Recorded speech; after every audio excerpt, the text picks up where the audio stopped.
इन्नल्लाह व मलाइकतहु युसल्लूना अलन नबी या अय्युहल्लज़ीना आमनू सल्लु अलैहि वसल्लिमू तस्लीमा।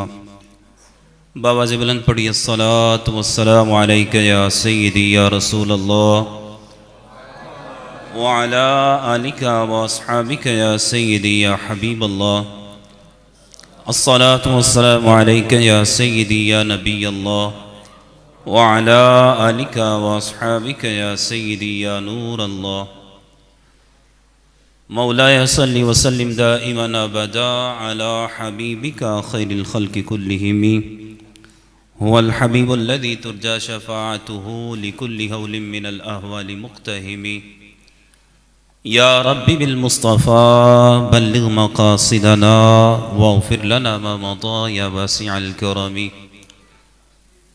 अल्लाह जल्ल जलालुहु व अम्मा नवालुहु व अज़्ज़म शानुहु की हम्द व सना और हुज़ूर नबी रहमत शाफ़े यौम महशर सल्लल्लाहु तआला अलैहि वसल्लम की बारगाह में दुरूद व सलाम का नजराना पेश करने के बाद, सामीन इज़्ज़ी वक़ार, अल्लाह रब्बुल इज़्ज़त ने कुरान मजीद फ़ुरक़ान हमीद में इरशाद फरमाया, कुल इन कान आबाउकुम व अबनाउकुम व इख़वानुकुम व अज़वाजुकुम व अशीरतुकुम व अम्वालुन इक़्तरफ़्तुमूहा व तिजारतुन तख़शौन कसादहा व मसाकिन तर्दौनहा अहब्ब इलैकुम मिनल्लाहि व रसूलिही व जिहादिन फ़ी सबीलिही फ़तरब्बसू हत्ता याती अल्लाहु बिअम्रिही।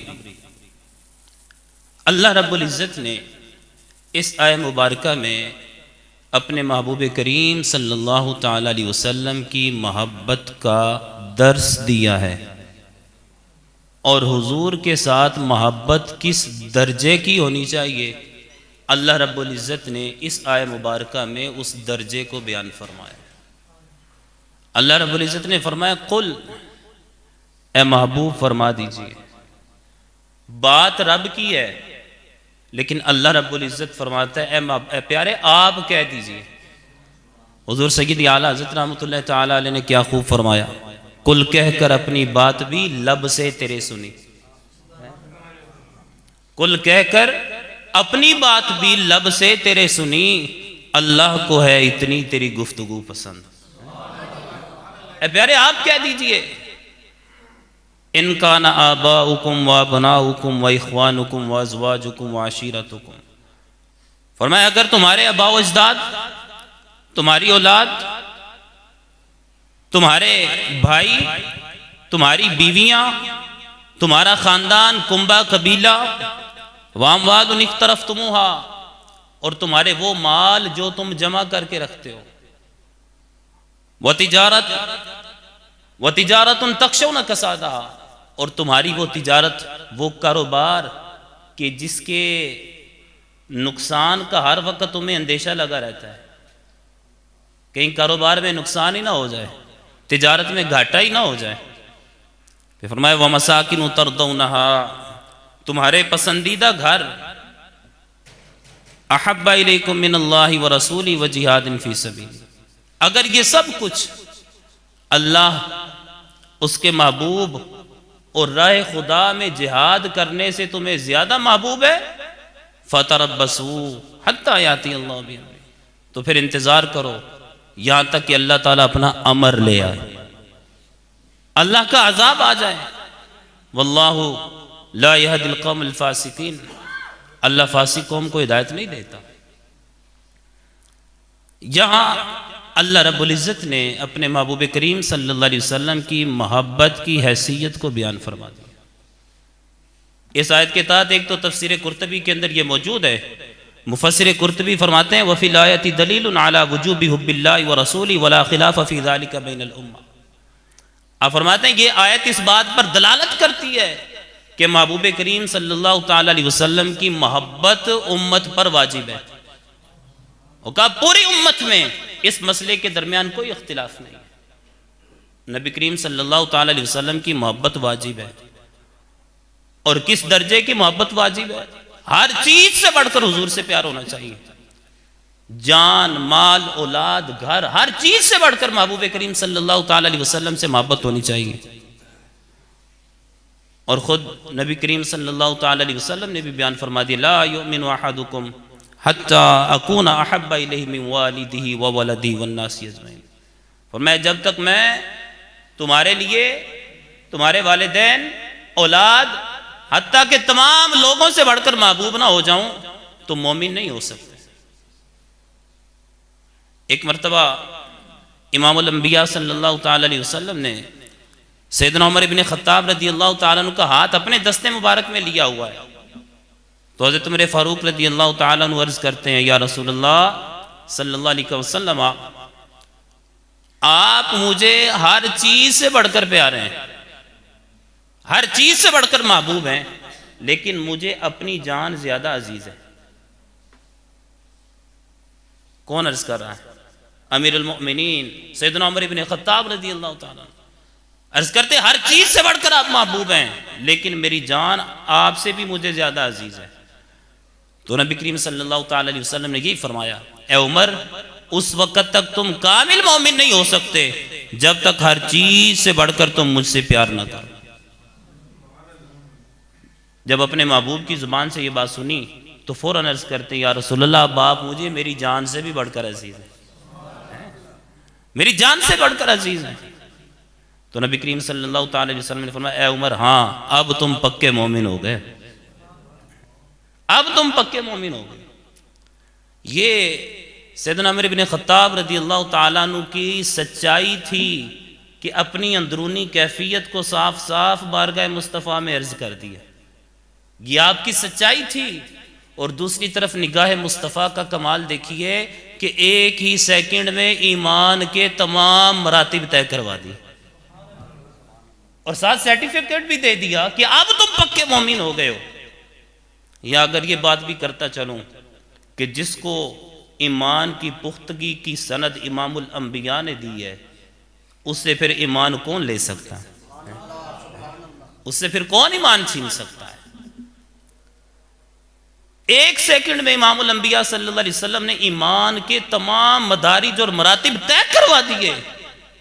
ये एक सेकंड की सोहबत का असर है, ये एक सेकंड की सोहबत का असर है। फिर उसके बाद कई हफ्ते गुजरे, महीने गुजरे, साल गुजरे, तो इन हफ्तों, महीनों, सालों की सोहबत का असर क्या होगा? मेरा मौजू है नबी करीम सल्लल्लाहु ताला अलैहि वसल्लम के सहाबा का इश्क रसूल और मोहब्बत रसूल। हुजूर सैयद आलम सल्लल्लाहु ताला अलैहि वसल्लम के सहाबा अपने आका करीम सल्लल्लाहु ताला अलैहि वसल्लम से बेइंतहा मोहब्बत करते, हत्ता कि हुजूर की जुदाई भी गवारा नहीं करते थे। हुजूर के एक बड़े प्यारे साहबी हज़रत सैयदना सोबान रज़ियल्लाहु ताला जब हुजूर की बारगाह से उठ के जाते थे ना, बेचैन हो जाते थे, परेशान हो जाते थे, चेहरे का रंग उड़ जाता था। ये किस वजह से था? कि हुजूर की जुदाई बर्दाश्त नहीं कर सकते। एक मर्तबा बारगाह मुस्तफ़ा में हाजिर होते हैं तो चेहरे का रंग उड़ा हुआ है, जैसे कोई बीमार हो या परेशानी की कैफियत तारी हो। तो हुजूर सैयद आलम सल्लल्लाहु अलैहि वसल्लम ने पूछ लिया, मा गय्यरा लौनका, ऐ सोबान, क्या वजह है, चेहरे का रंग क्यों बदला हुआ है? अर्ज करते हैं, या रसूलल्लाह सल्लल्लाहु अलैहि वसल्लम, मा बी मरदुन वला वजउन, कोई बीमारी भी नहीं है, कोई तकलीफ भी नहीं है, गैर अन्नी इज़ा लम अराका इस्तवहश्तु वहशतन शदीदतन हत्ता अलकाका। अर्ज करते, हुजूर, बस इतनी सी बात है कि जब आपको मैं देख नहीं पाता ना तो मैं बड़ा परेशान हो जाता, आपकी मुलाकात तक मेरी ये परेशानी बाकी रहती है।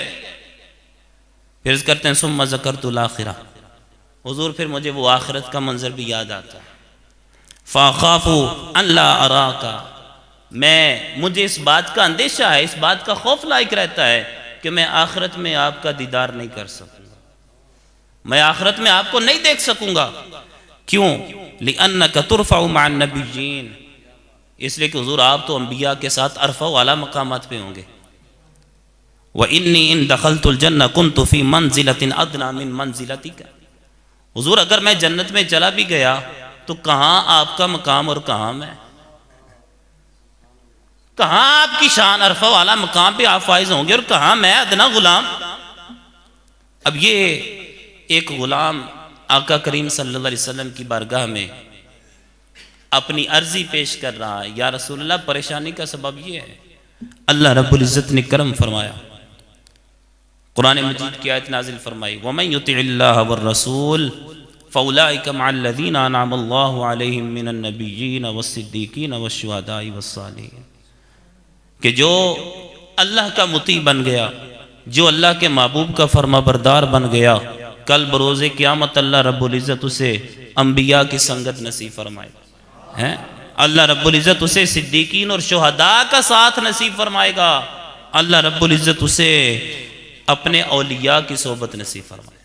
फिर फरमाया वहसुन उलाइका रफ़ीका, फरमाया इन लोगों की रफ़ाकत और दोस्ती कितनी अच्छी है। मसला तो हज़रत सोबान का था, लेकिन अपने महबूब के तुफ़ैल अल्लाह रब्बुल इज़्ज़त ने अपने महबूब की पूरी उम्मत पे करम फरमा दी है कि जो भी ये चाहता है कि उसे क़ब्र व हशर में और जन्नत में हुजूर की रफ़ाकत और माइयत नसीब हो जाए, वो इस दुनिया में रहते हुए हुजूर का मुती और फरमाबरदार बन जाए, अल्लाह रब्बुल इज़्ज़त उसे जन्नत में हुजूर की रफ़ाकत नसीब फरमा।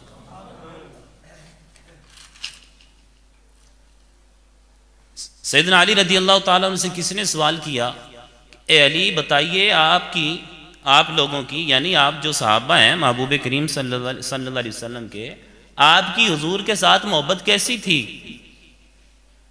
बताइए आपकी हुजूर के साथ मोहब्बत कैसी थी? आपने फरमाया अल्लाह की कसम, हुजूर की ज़ाते गिरामी हमारे नज़दीक हमारे माल, हमारी औलाद और हमारे माँ बाप से बढ़कर भी हमें महबूब थी। फिर आपने फरमाया एक प्यासा शख्स, उसे पानी कितना अजीज होता है, उसे प्यास से वो इनके अंदर मुबतला है, वो प्यास से मर रहा है, उसको पानी की कितनी मोहब्बत होगी, पानी की कितनी चाहत होगी। फरमाया हम उस प्यासे से भी बढ़कर हुजूर से मोहब्बत फरमाएंगे।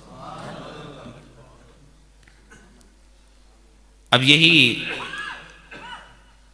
हज़रत उमर इब्न ख़त्ताब रज़ी अल्लाह तआला अन्हु के साहिबजादे सैयदना अब्दुल्लाह इब्न उमर रज़ी अल्लाह तआला अन्हु, एक मरतबा आपका पाँव मुबारक शल हो गया, सुन्न हो गया, बड़ी तकलीफ थी, दर्द था, तो किसी ने आपसे कहा कि इस परेशानी की कैफियत में ज़रा किसी अपने प्यारे को याद कीजिए, किसी ऐसी हस्ती को याद कीजिए जो आपके नज़दीक सबसे बढ़कर महबूब और अजीज़ है। तो आपने फ़ौरन बावाज़े बुलंद पुकारा, या मुहम्मदा। ये उस वक़्त की बात है जब हुजूर सय्यद आलम सल्लल्लाहु अलैहि वसल्लम के विसाल को एक अरसा गुजर चुका है, एक ज़माना गुजर चुका है, और फिर हज़रत अब्दुल्लाह इब्न उमर हुजूर को पुकारते हैं, या मुहम्मदा। बस इतना कहने की देर थी, पाँव की सारी तकलीफ जाती है। यानी हुजूर सय्यद आलम सल्लल्लाहु अलैहि वसल्लम के सहाबा को हुजूर से इतनी मोहब्बत थी कि वो परेशानी की कैफियत में, गम में, तकलीफ में हुजूर को याद किया करते। हज़रत सैयदना बिलाल हबशी रज़ी अल्लाह तआला अन्हु का वक्त विसाल करीब आया ना, तो आपकी ज़ौजा मोहतरमा आपके पास तशरीफ़ रखती थी, तो उन्होंने आपकी कैफियत देखी कि अब आप रुखसत होने के करीब है, तो वो कहने लगी, वाह हुज़्ना, हाय परेशानी का वक्त। हज़रत बिलाल ने जब अपनी ज़ौजा की ज़ुबान से ये अल्फाज सुने ना, तो आपने फरमाया, नाना कितना खुशी का वक्त है, परेशानी की घड़ी नहीं है, ये तो खुशी के लम्हात हैं। गदन अलकल अहिब्बा मुहम्मदन व सहबा, कल मेरी अपने दोस्तों से मुलाकात होगी, कल मेरी अपने प्यारों से मुलाकात होगी। वो प्यारे कौन हैं? वो मेरे आका मोहम्मद सल्लल्लाहु अलैहि वसल्लम हैं और आपके असहाब हैं। यानी इस दुनिया में जा रहे हैं, इस दुनिया से जा रहे हैं, तो कोई परेशानी की कैफियत नहीं है, पता है जहां आगे जाना है वहां अपने प्यारे तशरीफ रखते हैं। हज़रत उस्मान गनी रज़ी अल्लाह तआला अन्हु जब मक्का में जाते हैं तो कुफार ने कहा आप तवाफ़ कर लें, कहा ना, अपने महबूब के बगैर मैं तवाफ़ नहीं कर सकता। हज़रत अबू बकर सिद्दीक़ रज़ी अल्लाह तआला अन्हु के विसाल का सबब क्या था? हुजूर की जुदाई का गम ही था। ये गम ही आपको अंदर अंदर पिघला रहा था जो आपके विसाल का सबब बना। और हुजूर सैयद आलम सल्लल्लाहु अलैहि वसल्लम के विसाल पर सहाबा की कैफियत तो ये थी, कोई ये बात सुनने के लिए तैयार ही नहीं था कि महबूब करीम इस दुनिया से तशरीफ ले गए। हज़रत उमर ने तो तलवार निकाल ली थी, खबरदार कोई ये बात कहे कि हुजूर ने विसाल फरमा ली। वो तो हज़रत अबू बकर सिद्दीक रज़ी अल्लाह तआला अन्हु ने आके सबको तसल्ली दी और हौसला दिया और रब का फरमान सुनाया। तो ये हुजूर सैयद आलम सल्लल्लाहु तआला अलैहि वसल्लम के सहाबा की हुजूर के साथ मोहब्बत की कैफियत आपने सुनी। बस दो बातें और करता हूँ। उलमा जानते हैं कि इब्तिदा इस्लाम में नमाज के अंदर किसी को सलाम करने और सलाम का जवाब देने की भी इजाज़त थी। मसलन आप सलाम पढ़ रहे हैं, नमाज पढ़ रहे हैं, किसी ने आके सलाम किया तो ये भी इजाज़त थी कि आप नमाज पढ़ने वाले शख्स को सलाम कर सकते हैं, और ये भी इजाज़त थी कि नमाज पढ़ने वाला उसके सलाम का जवाब दे सकता है। ये इब्तिदा इस्लाम में इजाज़त थी। बाद में एक वक़्त आया कि आका करीम सल्लल्लाहु अलैहि वसल्लम ने इससे मना फरमा दिया, ये हुक्म मनसूख हो गया। अब किसी को इजाज़त नहीं है, ना तो सलाम पढ़ते शख्स को, नमाज पढ़ते शख्स को आप सलाम कर सकते हैं, और ना ही नमाज पढ़ता हुआ शख्स उसके सलाम का जवाब दे सकता है। अगर सलाम का जवाब देगा तो उसकी नमाज टूट जाएगी। एक जिहाद के सफर में नबी करीम सल्लल्लाहु तआला अलैहि वसल्लम ने अपने बड़े ही प्यारे सहाबी हज़रत जाबिर बिन अब्दुल्ला को किसी काम से भेजा। हज़रत जाबिर बिन अब्दुल्ला जब उस काम से वापस आए तो महबूब करीम सल्लल्लाहु अलैहि वसल्लम नमाज अदा फरमा रहे थे। तो वही जो पहला मामूल था कि नमाज पढ़ने वाले शख्स को सलाम किया जाता था, हज़रत जाबिर ने आकर हुजूर को सलाम किया। हज़रत जाबिर को पता नहीं था भी ये हुक्म अब मनसूख हो गया, हुजूर ने इसे मना कर दिया। हज़रत जाबिर को नहीं पता था, उन्होंने अपने पहले मामूल के मुताबिक आके आका करीम को सलाम किया, लेकिन हुजूर सैयद आलम सल्लल्लाहु अलैहि वसल्लम ने जवाब नहीं इरशाद फरमाया। अब मुझे बताएं, एक गुलाम को इमामुल अंबिया सल्लल्लाहु अलैहि वसल्लम की बारगाह से जब सलाम का जवाब ना मिले तो उसकी कैफियत क्या होगी? हमें अंदाजा नहीं है। हम इसको अगर अंदाजा हो भी जाए, दिल के अंदर इसका कोई एहसास हो भी जाए, लेकिन उसको हम लफ्जों में बयान नहीं कर सकते। हज़रत जाबिर कहते हैं जब हुजूर ने मुझे सलाम का जवाब नहीं दिया ना तो मैं तो बड़ा परेशान हो गया। कहते इस कदर मैं परेशान हुआ उसको मैं बयान नहीं कर सकता, वो मेरा रब ही जानता है कि क्या परेशानी की कैफियत थी। कहते फिर मैंने दूसरी मरतबा सलाम किया, हुजूर सैयद आलम सल्लल्लाहु अलैहि वसल्लम ने फिर सलाम का जवाब नहीं दिया। कहते मैंने अब सोचा भी क्या वजह है कि महबूब करीम मुझसे नाराज हो गए। फिर कहते मैंने दिल में कहा कि शायद मैंने आने में ना ज्यादा देर लगा दी है, तो इसलिए हुजूर सल्लल्लाहु अलैहि वसल्लम मुझसे नाराज है। कहते जब तीसरी मरतबा मैंने सलाम किया तो हुजूर नमाज से फारिग हुए और मेरे सलाम का जवाब दिया, और पहली मरतबा जो दो सलामों का जवाब नहीं दिया था उसकी वजाहत भी फरमा दी कि ऐ जाबिर अब नमाज के दौरान सलाम जवाब की इजाजत नहीं। ये वाकया तो आपने सुन लिया। हुजूर सैयद आलम सल्लल्लाहु अलैहि वसल्लम के सहाबा इस बात से डरते थे कि हम कोई ऐसा अमल करें कि जिससे हमारे महबूब नाराज हो जाएं। यह भी एक मोहब्बत की इंतहा होती है, मोहब्बत की इंतहा होती है कि बंदा हर उस अमल से बचे कि जो जिससे महबूब की नाराजगी हो सके। क्या कभी हमने सोचा कि हमारे किसी अमल से हुजूर सल्लल्लाहु तआला अलैहि वसल्लम नाराज तो नहीं? कभी हमने सोचा?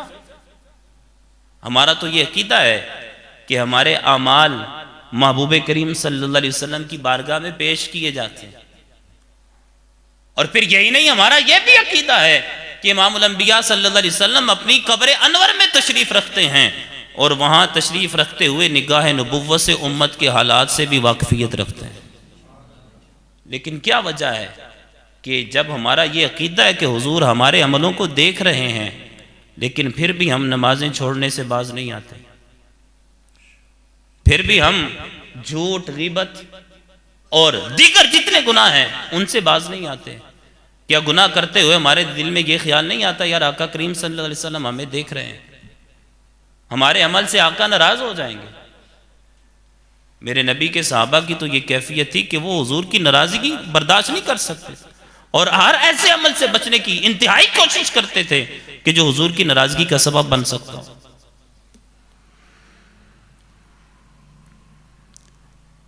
एक मरतबा हज़रत अब्दुल्ला इब्न रवाहा रज़ियल्लाहु ताला मस्जिद की तरफ तशरीफ ला रहे, इधर इमामुल अंबिया सल्लल्लाहु अलैहि वसल्लम खुतबा इरशाद फरमा रहे। आप अभी मस्जिद में नहीं पहुंचे, मस्जिद के दरवाजे के करीब ही थे कि हुजूर ने मस्जिद के अंदर किसी दूसरे शख्स के बारे फरमाया, अजलिसू, कि इसको बिठा दो।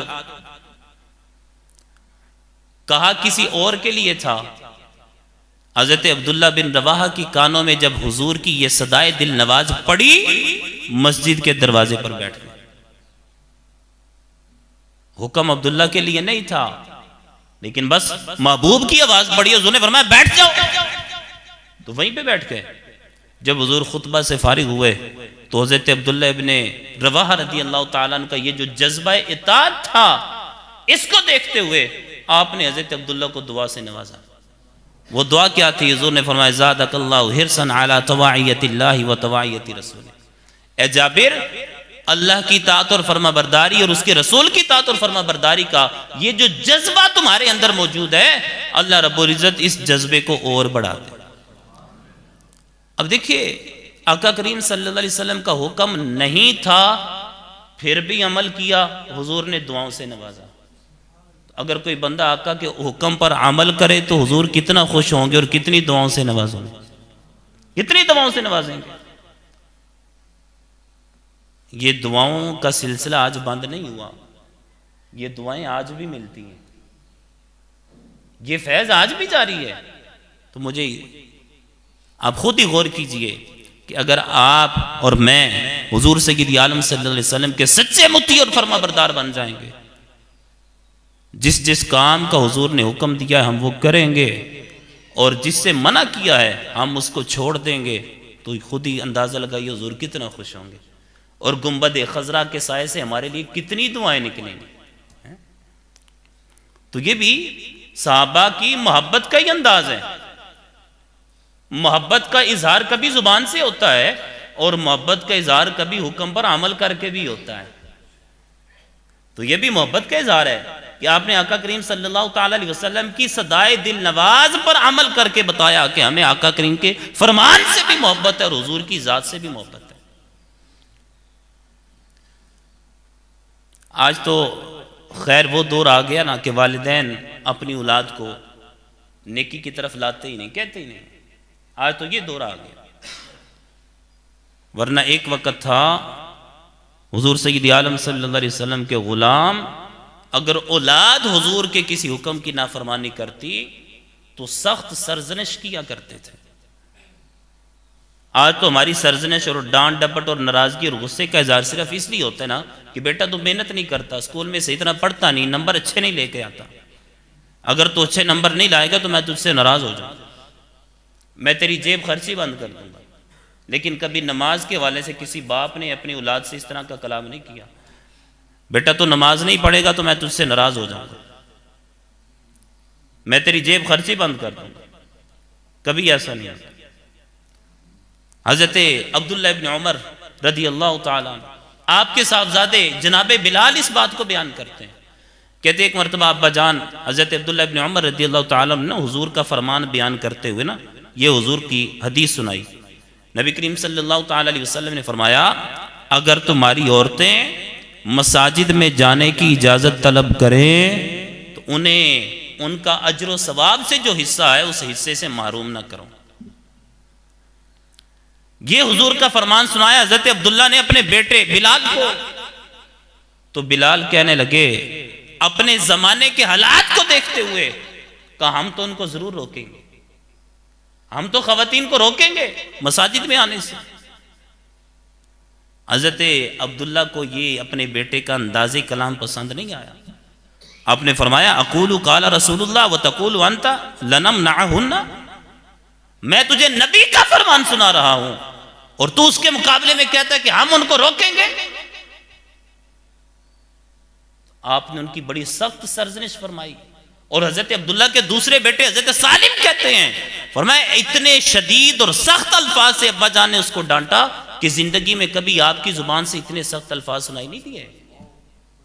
और यहां तक भी अल्फाज मिलते हैं, हजरत सालिम कहते हैं कि अब्बा जान इस दुनिया से रुखसत होने तक अपने उस बेटे से नाराज रहे। नाराजगी का सबब क्या था कि हुजूर के फरमान के मुकाबले में इस तरह का अंदाज़े तकल्लुम कि यूं महसूस हो कि हुजूर के फरमान से मुकाबला हो रहा है, हुजूर के फरमान से मुआरजा हो रहा है। आज औलाद नमाज नहीं पढ़ती है, नेकी की तरफ नहीं आती है, लेकिन वालिदैन को इसकी कोई परवाह नहीं। मैंने नहीं देखा, 36 साल मेरी उम्र होगी, मैंने कभी नहीं देखा कि कोई बाप नमाज की वजह से, कुरान ना पढ़ने की वजह से, नेक कामों की तरफ ना आने की वजह से अपनी औलाद से नाराज हो। तो ये हुजूर सय्यद आलम सल्लल्लाहु अलैहि वसल्लम के सहाबा की मोहब्बत देखी हुजूर के फरामीन से, हुजूर के फरमान से मोहब्बत। ये इस बात पर दलालत करती है कि हुजूर की ज़ात से भी मोहब्बत है। जिसकी ज़ात से मोहब्बत ना हो तो उसके कौलो करार की भी कोई परवाह नहीं होती।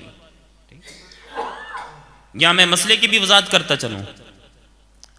दौरे नबवी में ख़वातीन को मस्जिद में आने की इजाज़त थी, लेकिन उस वक़्त भी इमामुल अंबिया सल्लल्लाहु अलैहि वसल्लम के फरामीन को अगर देखा जाए तो इमामुल अंबिया सल्लल्लाहु अलैहि वसल्लम ने यही फरमाया ख़वातीन के लिए। एक होता है घर का सेन और बरामदा, एक होता है घर का कमरा, और एक होता है उससे पीछे स्टोर रूम जिसे कहा जाता है, जिसे कोठरी कहा जाता है। हुजूर सय्यद आलम सल्लल्लाहु अलैहि वसल्लम के फरमान का मफहूम ये है, फरमाया औरत के लिए घर के सेहन में नमाज पढ़ने से बेहतर है कि वो घर के कमरे में नमाज पढ़े। फरमाया कि कमरे में नमाज पढ़ने से बेहतर है कि वो जो पीछे स्टोर रूम जो कोठरी है उसके अंदर नमाज पढ़े। तरगीब व तरहीब के अंदर ये रिवायत मौजूद है। एक सहाबी हुजूर की बारगाह में आती है, अर्ज करती है, या रसूलुल्लाह सल्लल्लाहु अलैहि वसल्लम, मेरी ये ख्वाहिश है कि मैं आपकी माइयत में आपके साथ बाजमात नमाज अदा करूं। तो हुजूर ने अपनी उस प्यारी सहाबिया को भी यही 3 बातें इरशाद फरमाई। फरमाया कि तेरे लिए घर के सेन या बरामदे में नमाज पढ़ने से बेहतर यह है कि तू घर के कमरे के अंदर नमाज पढ़, और कमरे में नमाज पढ़ने से बेहतर यह है कि तू घर के स्टोर रूम या कोठरी के अंदर नमाज पढ़। उन्होंने इसरार नहीं किया, हुजूर बड़ी ख्वाहिश है, बस हुजूर का फरमान सुन लिया। अपने घर के अंदर उन्होंने एक बिल्कुल अंदर करके कमरा बनवा लिया और सारी जिंदगी विसाल तक वहीं नमाज पढ़ती रही। यानी ये दौरे नबवी में भी हुजूर सय्यद आलम सल्लल्लाहु अलैहि वसल्लम का मिजाज और आपकी तालीमात यही है कि आपने खवातीन के बारे फरमाया कि वो घर के अंदर जितना छुप कर नमाज पढ़ सकती हैं, यही उनके लिए ज्यादा बेहतर है। जब दौरे फारूकी आया, हजरत सैयदना उमर इब्न खत्ताब रज़ियल्लाहु ताला अन्हु का ज़माना मुबारक आया, तो आपने ख़वातीन के मस्जिद में आने पर पाबंदी लगा दी। अपनी कोई ज़ाती ख्वाहिश की बिना पर नहीं, या ख़वातीन से आपको कोई हसद की कैफियत थी या कोई और मामला था, ना ना, आपने अपने दौर के हालात को देखते हुए ख़वातीन के मस्जिद में आने पर पाबंदी लगाई कि आपके दौर के अंदर जो ख़वातीन थी उन्होंने किस तरह बेपर्दगी के साथ घरों से बाहर निकलना शुरू कर दिया था। उस दौर के अंदर भी ख़वातीन ने एहतजाज किया, और एहतजाज करते हुए उम्मुल मोमिनीन सैयदा आयशा सिद्दीक़ा रज़ियल्लाहु ताला अन्हा के दरवाजे पर आई, आके अर्ज करने लगी कि उमर हमें मस्जिद में आने से रोकते हैं। तो सैयदा आयशा भी तो मिजाज शनासे रसूल थी, इमामुल अंबिया सल्लल्लाहु ताला अलैहि वसल्लम की ज़ौजा महबूबा थी। तो आपने फरमाया कि अगर इमामुल अंबिया सल्लल्लाहु अलैहि वसल्लम आज मौजूद होते तो जो तुम्हारे हालात हैं वो देख के हुजूर खुद तुम्हें मना फरमा देते, हुजूर खुद तुम्हें मना फरमा देते। तो ये तब से आज तक फिर उलमा का यही मौक़िफ़ रहा है। और जाहिर सी बात है, हज़रत उमर ने जो फैसला किया है वो ज़माना सहाबा था, सहाबा के ज़माने के अंदर ये फैसला हुआ। उम्मुल मोमिनीन सैयदा आयशा सिद्दीक़ा रज़ियल्लाहु ताला अन्हा की इस फैसले पर मोहरे तस्दीक भी लग गई। अब फिर बाद के उलमा ने इसी मसला को लिया कि ख़वातीन को मस्जिद में आने की इजाज़त नहीं है।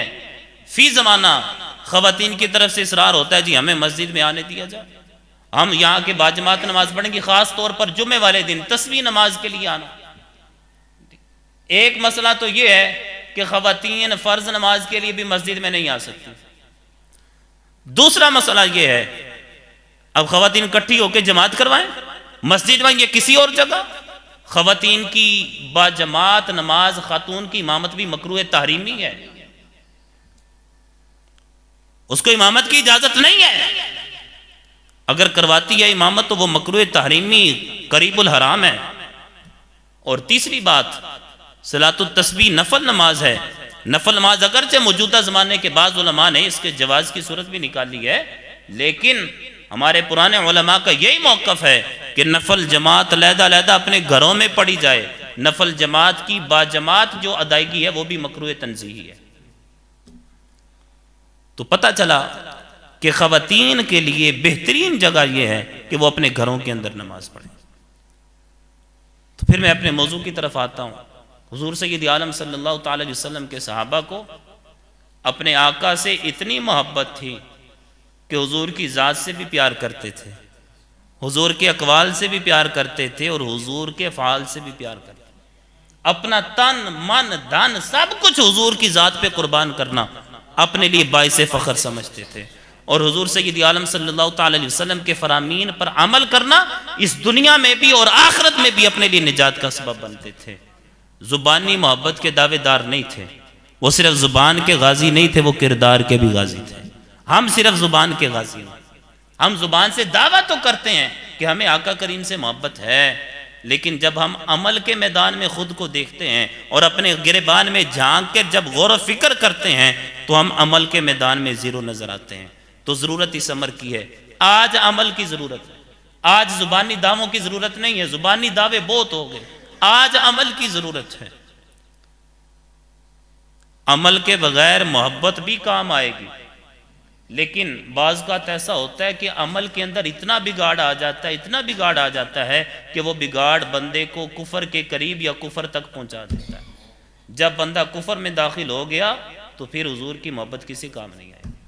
कल बरोज़े क़यामत अगर गुनाहगारों को शफाअत मिलेगी तो गुनाहगार वही है जो इस दुनिया से अपना ईमान सलामत लेकर गया हो। जो गुनाह की दलदल में इतना फंस गया कि अपने ईमान से ही हाथ धो बैठा, उसे कल बरोज़े क़यामत महबूब करीम की शफाअत भी नहीं मिलेगी। अल्लाह की बारगाह में दुआ है अल्लाह रब्बुल इज़्ज़त हमें अमल की तौफ़ीक़ अता फ़रमाए। व आखिरु दावाना अनिल हम्दुलिल्लाहि रब्बिल आलमीन।